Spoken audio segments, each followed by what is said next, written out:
right, we're gonna do this next video. We're heading up Virginia's eastward, not the Eastern Shore. We're heading up Virginia's, you know, I'm out scavenger hunting. I'm hunting again, looking for that Black history. So we're heading up what they call the northern neck of Virginia, heading up towards Fredericksburg. We're gonna be in Fredericksburg, checking out their Black history. We're gonna find out what the brothers, you know me, I'm always looking for the hidden brothers and sisters way back when that nobody knows about. And I'm gonna find them today. Y'all stay tuned. When I put the video together, we'll put it up. I'll let you know when the video's up, when the rest of it's up. But that's what we're doing today. All right, so here we go. The first step when you're traveling, like we do, you gotta eat something. Right, baby? So what you eat? I got some mac and cheese. Look at this. We got chicken, ribs, baked beans. Oh, that's a lot of ribs. That's a half right. Oh, that look good. Yike. Cornbread. Okay. All right, so we get ready to do that, and we get back on the Black History. We right here at the Black History Trail. I'll be back on that in a minute. All right, here we are at the next stop. Great exodus from bondage. We are in downtown Fredericksburg.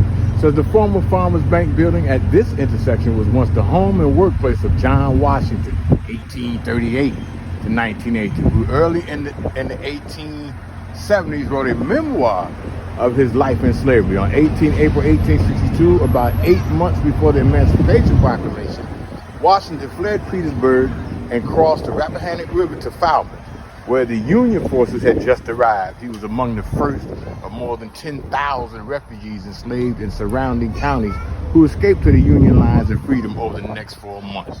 These acts of self-emancipation accelerated a shift in federal policy that ultimately led to the 13th Amendment of the United States Constitution, ending chattel slavery in the United States. That's a good one right there, y'all. That's a good one right up here in Fredericksburg. Stay tuned, we're gonna make this next stop. All right, so this only turns around. We're at the Fredericksburg Area Museum. Where are you going? You're walking out the way. I thought you was trying to get this. No, I'm just letting know we're in the museum. When we get to the juicy stuff, first we're gonna go through here, just get the history of the General Fredericksburg, and then we're gonna go, they actually have a slave auction block downstairs, so we get down there on that. Talking about the business of bondage. It says large droves. I want y'all to get this picture here. That's how that looked. Large droves can generally pass here. The men often chained, the women limping after, and their stern drivers bringing up the rear.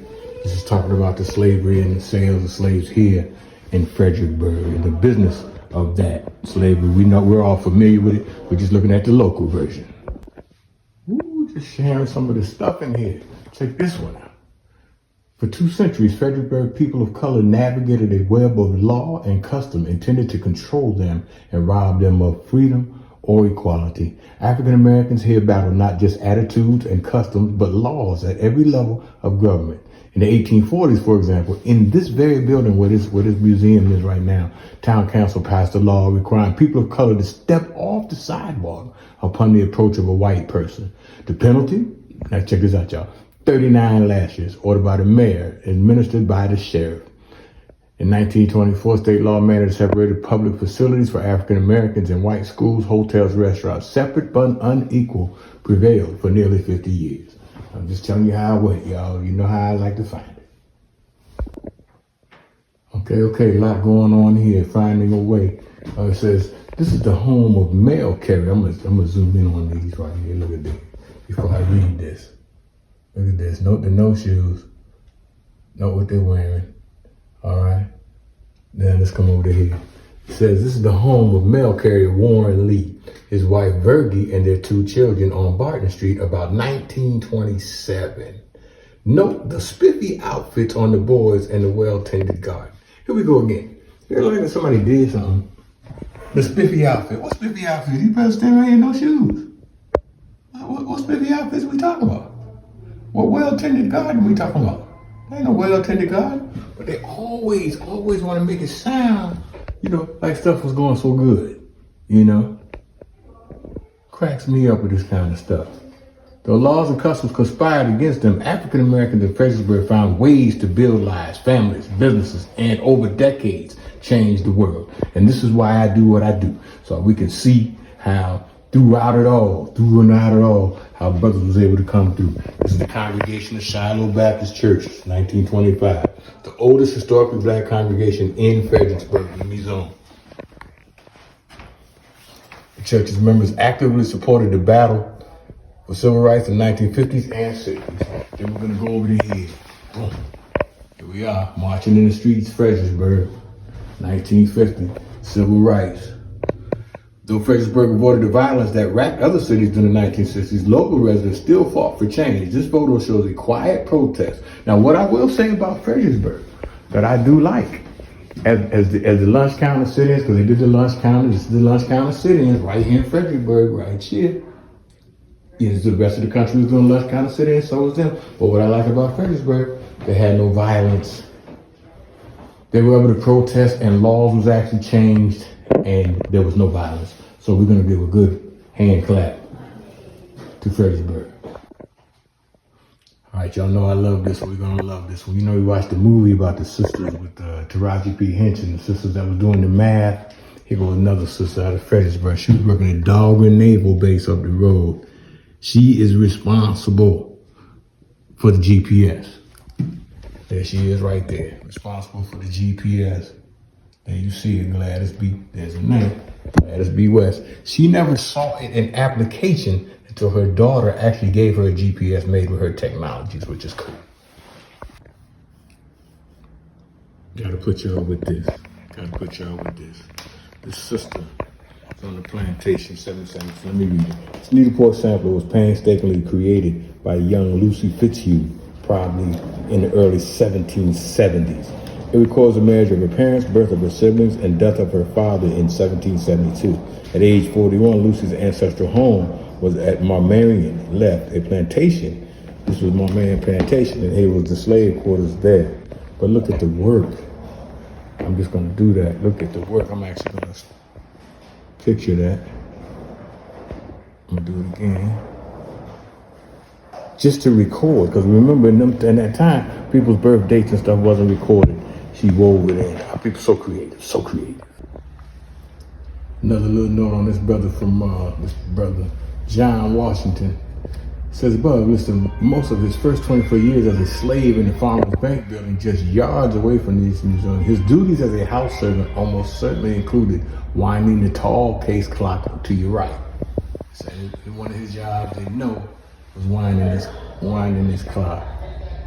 He says, I was just every morning, except Sunday, in a neat white apron, a clean jacket and pants, and sent up to the bank to see what mistress might want me to do. And if so, I would be ordered to sit down on a footstool in her room for hours at a time when other children of my age would be out at play. Watching escape slavery in 1862 and became a sign painter in Washington, D.C., where he lived for 48 years. What I want to mention here is we was always getting out of there. Always battling, always fighting, always getting out of there. There's a slave insurrection, there's an insurrection. I'm trying to find that info right now. I have a room here dedicated to the Marquis de Lafayette. And what we want to look at with this noble Frenchman is that, I always, I want to say this to make sure that we get it. If it had not been for people like the Marquis de Lafayette and other abolitionists, it would have been it was already hard. It would have been super duper hard, almost impossible to even get where we are today. So the Marquis de Lafayette was a big abolitionist. He was a big abolitionist. And he says here in this letter, was it not for the deplorable circumstances of Negro slavery in the southern states, not a word could be objected when we present American doctrines and constitutions as an example to old Europe. And what he's saying is, had it been for slavery, everything else that the United States have put in place, all their doctrines, all their paperwork was nice, but the slavery made all the paperwork look ridiculous. Here we go here. I would never have drawn my sword in the cause of America if I could have conceived that thereby I was founding a land of slavery. See, he fought for America during the Revolutionary War, but he's saying I wouldn't even have did it. I wouldn't have did it if I knew that what was going to happen wasn't happening for everybody. He thought it was going to happen for everyone. This is one of his best friends right here, James Austin Lafayette. His name is James Armistead Lafayette. The Marquis de Lafayette worked closely with an enslaved man named James Armistead during the Revolutionary War and supported his successful petition for freedom afterward. So he took care of his man, freedom 1781. James Armistead Lafayette. All right? So again, I'm going to say this again, and I mean it from the bottom of my heart. If it had not been for abolitionists, white, black, and otherwise, people in power, people along the Underground Railroad, we wouldn't have got there. So we want to say thank you to the Marquis de Lafayette. It's another bust of James Armistead Lafayette. He took on the Lafayette name because that was the man who freed. All right. Real quick, I want to add a little bit on my man, dear General Assembly. This is a letter from the Marquis de Lafayette. He says, I'm Marquis de Lafayette, a French nobleman. I helped fight in the Revolutionary War.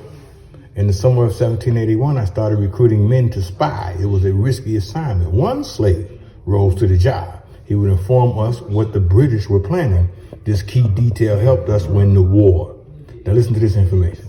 This slave's name was James Armistead. He was a double agent, but stayed loyal to the Patriots or to the United States. When the British soldiers made him a spy, he gave them incorrect information, but gave the Patriots correct information. The British didn't know he was American, so they trusted him. When we got information from James that George Cornwallis was moving troops to the peninsula, we were able to trap him there. General Cornwallis was surrounded, so he surrendered. The war ended, but James did not get his freedom, unlike the other, like this. Some people got freed, but James didn't. I have listed reasons that are facts, so I am not lying. This is Lafayette saying, so I can truthfully tell you these are reasons why James should earn his freedom. If these reasons don't convince you, I don't know what will convince you. He played a big role in the war. Without James, we might have lost the war. In conclusion, I think James Armistead should be set free. Thank you for reading the letter. If it wasn't for James, they would never have pinned Cornwallis down on the peninsula. They would never pinned him down in the York River. James was a double spy and put out the information. Good job, James. What I'm trying to say. All right, here we go. This is one of the main things in this exhibit is this auction block. This is an actual slave auction block. They just removed it. It sat on the corner of the street right there. They just removed this 4 years ago, dug it out the street and finally put it down in the museum and got it off. But up until 2000, the year 2000, this thing was actually sitting right on the street. And here's a picture of the gentleman who was the last person. George Tripler, a wagon driver, was reputed to be the last enslaved person sold from the site of the auction block. There it is. The auction block, often referred to as the slave block. The slave auction block, or the block, was installed at the corner of William and Charles Street, which is right around the corner from where I'm standing, in downtown Fredericksburg, about 1843, with the adjacent hotel since 1843. 1943 is heading for almost 150 years that bad boy sat right there and was used. So there we go. There's the protester. Voted to relocate the auction block. All right, there it goes. COVID. Now we know how recently COVID was. It said in 2019, COVID slowed its removal, and in 2020, the block became the focus of several protests in the city of Fredericksburg. You know we weren't playing. You know we had to get that up out. We ain't playing. Get that up out. All right, speaking of slavery, here we go. This is about the slave ship Othello. Let me, this is where I'm at. People out here fishing. This is a park now, right here on the rapid. People are snatching some catfishes out of here. But either way, I'm gonna say fish. So that really got me. But this deals with the slave ship Othello. Pulled right up into this, right up into here, dropped off. It says the transatlantic slave trade can be illustrated through the brigantine Othello. Ship owner Samuel and William Vernon of Newport, Rhode Island, I know that area well, would send the Othello to Africa carrying rum. On the African coast, the ship's captain traded the rum for human cargo or slaves to be carried back across the Atlantic. In the West Indies, the slaves would be replaced by a cargo of molasses, which would be returned to Newport and distilled into rum. Within this trade network, the Othello also sailed to the English colonies, selling slaves at river plantations in port towns. July 1771, the Othello arrived at Fredericksburg, which where I'm standing at. Had 85 slaves, 25 men, 31 women, 18 boys, and 11 girls. Local merchants John Thornton and Charles Yates of Falmouth aided in their sale, which took months. When the Othello returned to Newport, it carried molasses from Barbados, as well as hemp flour and tobacco from Virginia. There you go. And there you can see it. I'm trying to tell y'all, if you look at this, and then what was accomplished, after the Civil War and all things, it's amazing. Here we go, the same thing. This one's going to deal with the Middle Passage. In the Atlantic, were to dry up, if the Atlantic were to dry up, it would reveal a scattered pathway of human bones, African bones, marking the various routes of the Middle Passage. As John Henry Clark would deal with the Middle Passage. From 1502 to 1860, transatlantic slave trade brought over 10 million Africans to North and South America. For the purchase of slaves, this journey began with capture in the African interior, followed by transport to the coast, the sale to slave traders, and an ocean voyage packed in a ship's hold. The Middle Passage, as it came to be called, proved a brutal ordeal. An estimated 1.5 million persons died along its various routes, their bodies committed to the ocean. The first Africans brought to Virginia landed at Point Comfort in Jamestown, which me and my wife have already been to that location. We live right by that location.